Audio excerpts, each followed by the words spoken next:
Rain and more rain. This is actually supposed to rain for the next couple of days too.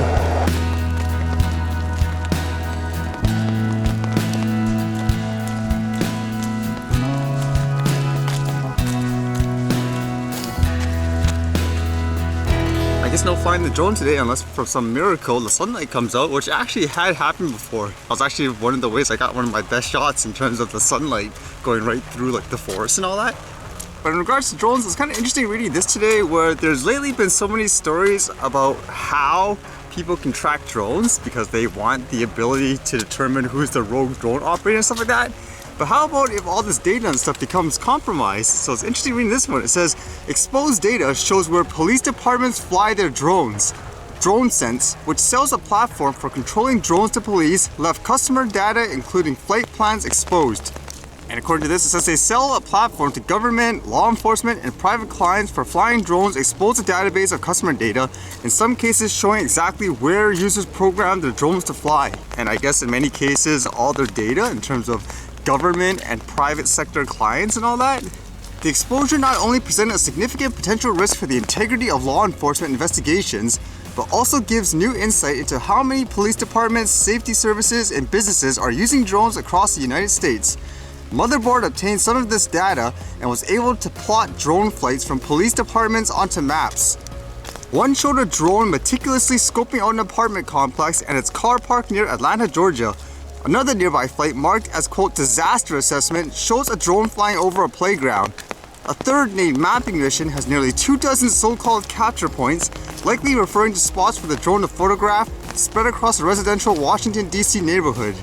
So that's kind of worrisome, I guess, huh? Having all these, I guess, law enforcement data just out there for anyone to see.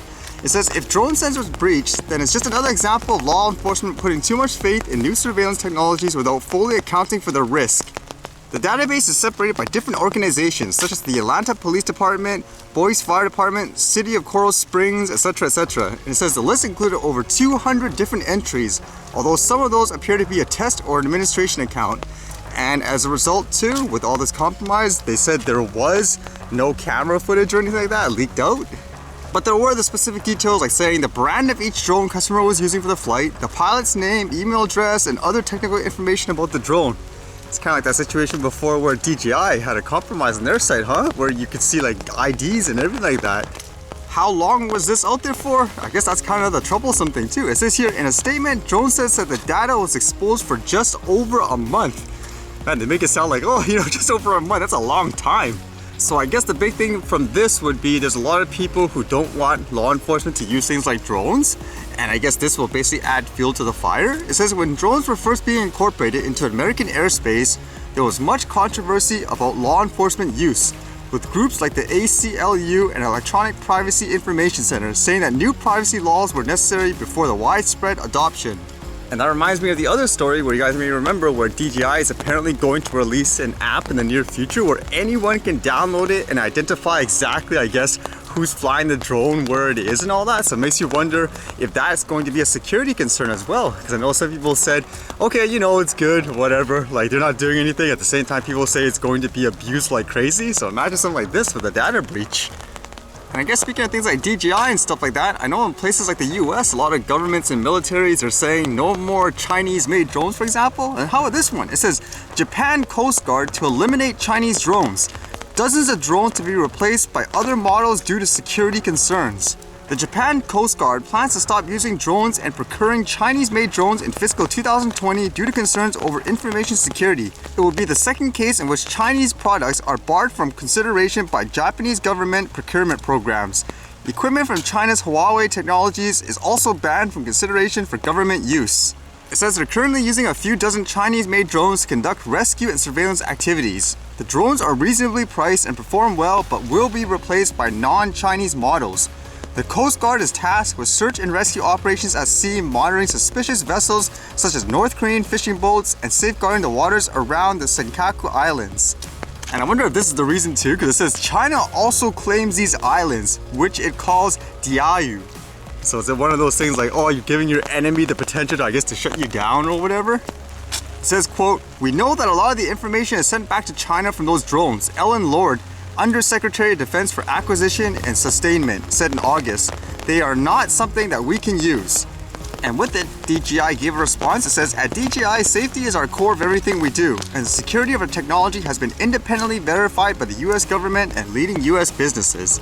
So I guess that would be kind of interesting, whether or not it's one of those situations where like it's only China, like in the near future, or they're basically going to say somewhere along the lines, it has to be made within this country, like their product, if it's used for security purposes. Although I guess that raises the question too, if there was a drone, let's say by Skydio, Autel, and DJI, the exact same thing, literally specs and all that, size, would you actually, for example, not buy the Chinese drone and get the other ones, like just say the Skydio one? Like, is that a big factor on where it was made in that sense?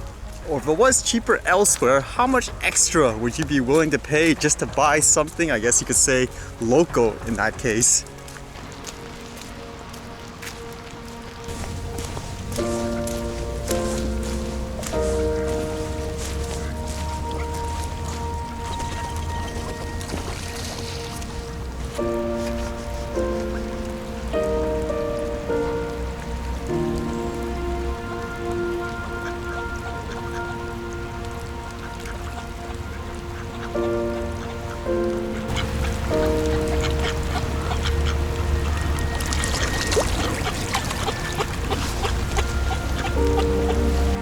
Okay, no flying today. I wonder how long the rain's gonna continue.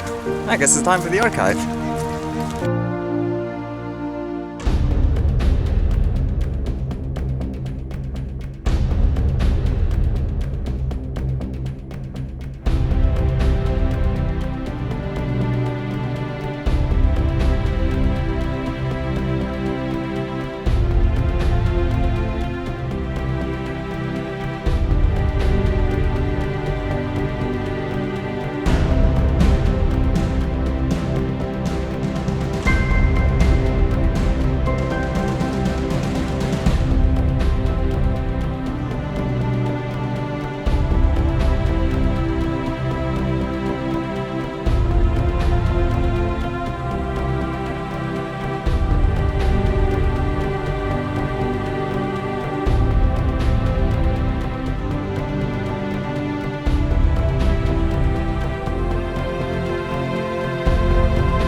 Alright, see you guys later.